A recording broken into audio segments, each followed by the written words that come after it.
Ысык көлдүн астынан өзгөчө кубулуш байкалды.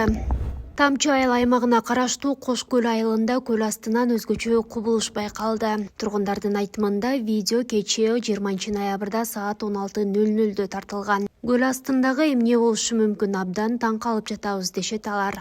Бул боюнча экология боюнча адис Александр Сосновский төмөнкүлөргө токтолду.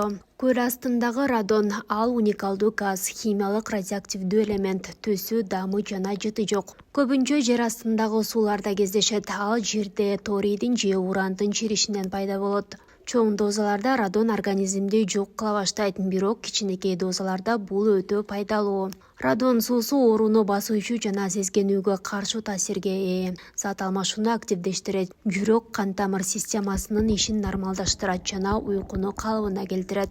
Радон ванналарынын дарылык таасири ондогон жылдардан бери ысык көлдүн санаторийлеринде жана курортторунда колдонулуп келе жатат. Бирок радон менен дарылоо медициналык көзөмөл жана так дозасын талап кылат. Ысык көлдө суунун курамындагы радон коопсуз деп эсептелет, дейт ал.